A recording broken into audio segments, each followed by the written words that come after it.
देखो, अगर आप एक स्टूडेंट्स हो और किसी भी तरह का गवर्नमेंट एग्जाम की तैयारी कर रहे हो, तो आज मैं आपको एक वैसा तरीका बताने जा रहा हूं जिससे किसी भी एग्जाम को आप इजीली क्रैक कर सकते हो। अगर ये वीडियो आपके लिए यूजफुल नहीं होगा तो आप वीडियो को डिसलाइक करके चले जाइएगा। लेकिन अगर वीडियो को लास्ट तक देखें तो आपको पूरी तरह से समझ में आ जाएगा कि गवर्नमेंट एग्जाम क्या है, इसके लिए हमारी क्या स्ट्रेटजी होनी चाहिए और इसको हम कैसे इजीली क्रैक कर सकते हैं। हम कहाँ पर कौन सी गलतियाँ करते हैं जो हमको उस गलतियों से बचना चाहिए और उस उन गलतियों से हमें सीख लेनी है और वो आगे हमें समझना है कि हमें कैसे गवर्नमेंट एग्जाम को क्रैक कर सकते हैं। देखिए, सबसे पहले हम मान के चलते हैं कि आप अभी तैयारी के एकदम स्टार्टिंग फेज में हैं। आपने एकदम तैयारी जस्ट स्टार्ट ही किया है, तो पहला काम आपको क्या करना होगा? पहला काम आपको करना है टारगेट फिक्स करना। मतलब कि जिस भी एग्जाम को आप क्वालिफाई करना चाहते हैं, सबसे पहला कि अपना एक निश्चित टारगेट लेके चलिए कि मैं इस एग्जाम के लिए प्रिपरेशन कर रहा हूं और बस मुझे इसी एग्जाम पर फोकस करना है और यही एग्जाम मुझको क्रैक करना है। बस एक टारगेट फिक्स कीजिए। एक साथ हम एक से ज़्यादा एग्जाम को लेकर नहीं चल सकते हैं। 27 एग्जाम के बारे में मत सोचिएगा और 27 एग्जाम के बारे में कभी मत देखिएगा।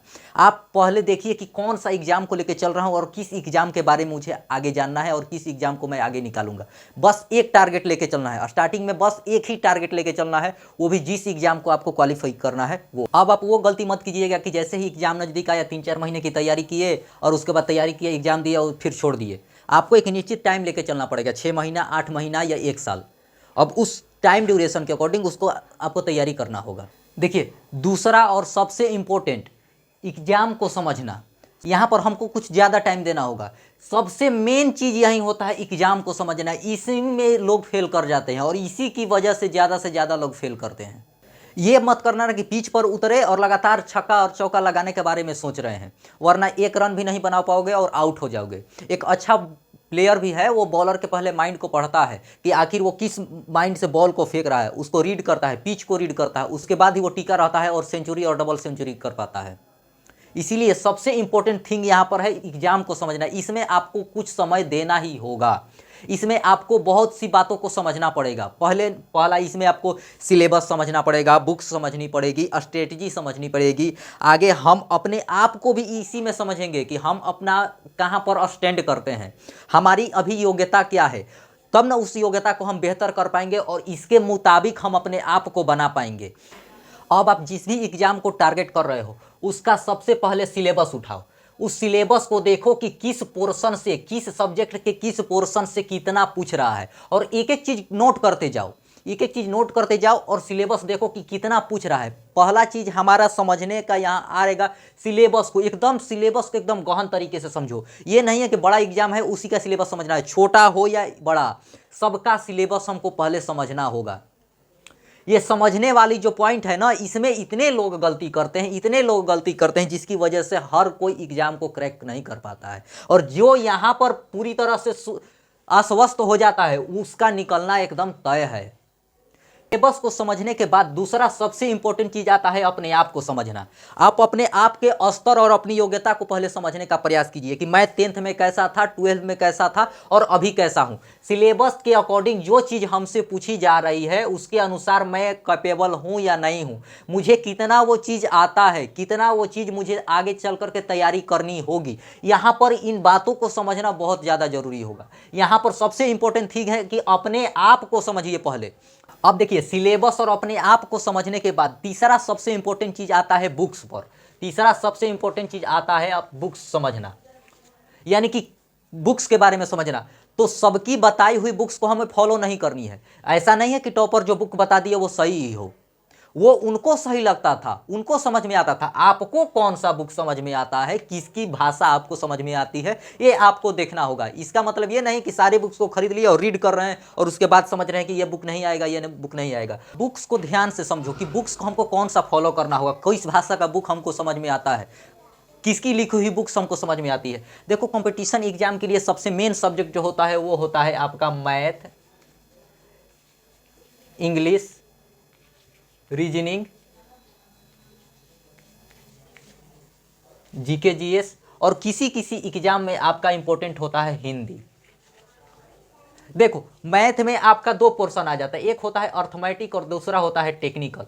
अर्थमेटिक 10th से आपका पहले वाला होता है, 10th से पहले जो पढ़ते थे वो अर्थमेटिक, और टेक्निकल हो जाता है 10th के बाद। इसी टेक्निकल मैथ को लोग एडवांस मैथ भी बोल देते हैं, एडवांस मैथ भी।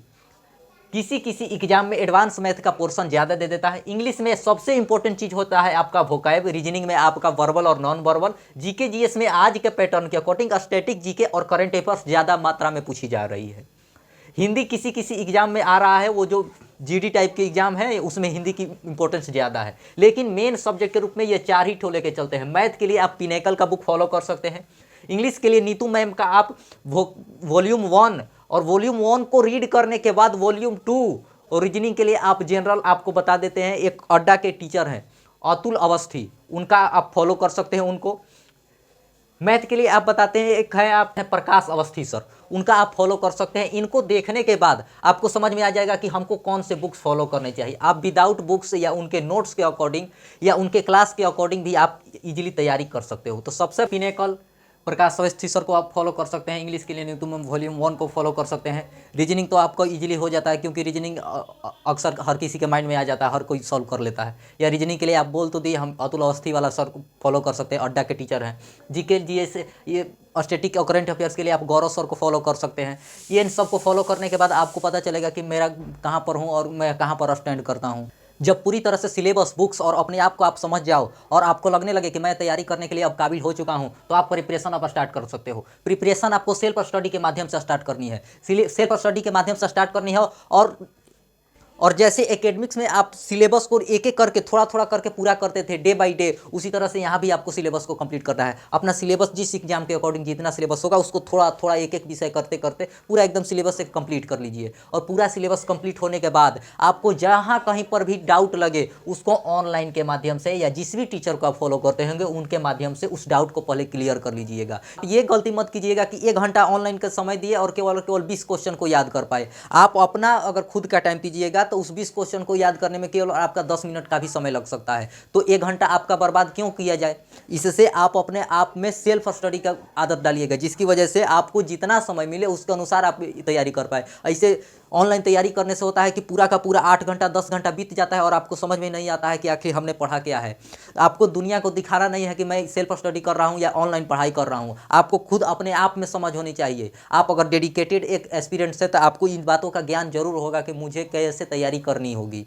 आप अपने आप को खुद समझ जाइएगा। समझने में इसीलिए बोले कि पहले अपने आप को समझने में ध्यान दीजिए। अपने आप को जब समझ जाइएगा ना तो आपको खुद पता चलने लगेगा कि ऑनलाइन में कितना हमारा टाइम वेस्ट जा रहा है। इसकी वजह से हमको सेल्फ स्टडी ही सबसे बेस्ट तरीका लगता है और इसके माध्यम से आपको आगे बढ़ना होगा। जहाँ कहीं पर अगर आपको डाउट लगे उस डाउट को भले ही ऑनलाइन क्लियर कीजिए, लेकिन सारा का सारा प्रिपरेशन अगर ऑनलाइन पर छोड़ दीजिएगा ना तो आपका तैयारी कंप्लीट नहीं हो सकता है। आपको सेल्फ स्टडी जरूरी है ही। अगर आप किसी भी तरह का क्लास करते हैं तो 1 घंटे 2 घंटे या मुश्किल से 4 घंटे का क्लास कीजिए, और उसके ज़्यादा जितना आप ऑनलाइन क्लास करते हैं उससे कुछ ज़्यादा आपको सेल्फ स्टडी पर टाइम देना ही होगा। वो सेल्फ स्टडी इस तरह से होगा कि हमने क्या पढ़ा और कितना हमको समझ में आ रहा है, उस तरह से सेल्फ स्टडी होनी चाहिए। सिलेबस को कंप्लीट करते जाना है। और अब आप टारगेट एग्जाम का प्रीवियस ईयर क्वेश्चन उठाओ और देखो कि उसमें क्या पूछ रहा है। लगभग 5 साल 10 सालों से क्या पूछता चला आ रहा है, किस सब्जेक्ट के किस पोर्शन से कितना हमको पूछा जा रहा है। फिर आपको खुद लगने लगेगा ना कि 100% सिलेबस में से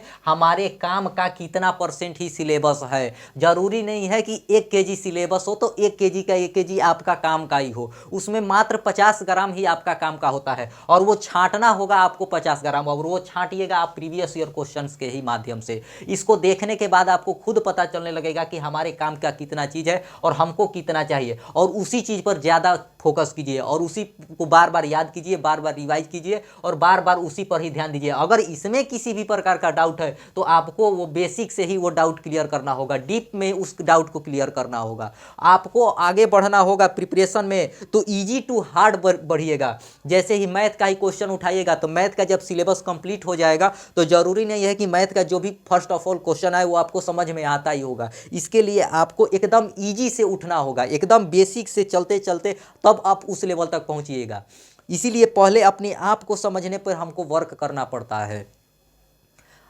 अब लास्ट का हमारा बच जाता है मॉक। जितना ज़्यादा हो सके प्रीवियस ईयर कंप्लीट करने के बाद मॉक पर ही आ जाए। इससे आपका घबराहट दूर होगा, टाइम मैनेज होगा और साथ ही साथ आपको प्रैक्टिस हो जाएगी। और आगे मॉक जितना मात्रा में लगाइएगा डेली के डेली, उससे आपको अपने आप का डाउट क्लियर होगा। जितना आपने सिलेबस कंप्लीट किया है उस पर प्रेशर पड़ेगा और वो सिलेबस जो है वो आपका परमानेंट होते जाएगा, और जिसकी वजह से आप अस्थायी रूप से वो बैठते जाएगा। जब भी आपको उसका ज़रूरत पड़ेगा आप वो आसानी से उसको याद रहेगा और आप उसको क्लियर कर लीजिएगा। इस तरह से आप बताई हुई बातों को फॉलो करके देखिए, डेफिनेटली आपको फ़ायदा ही होगा। अगर आपको वीडियो अच्छी लगी हो तो प्लीज़ लाइक कीजिए और चैनल को सब्सक्राइब कीजिए। मिलते हैं अगली वीडियो में, तब तक के लिए धन्यवाद।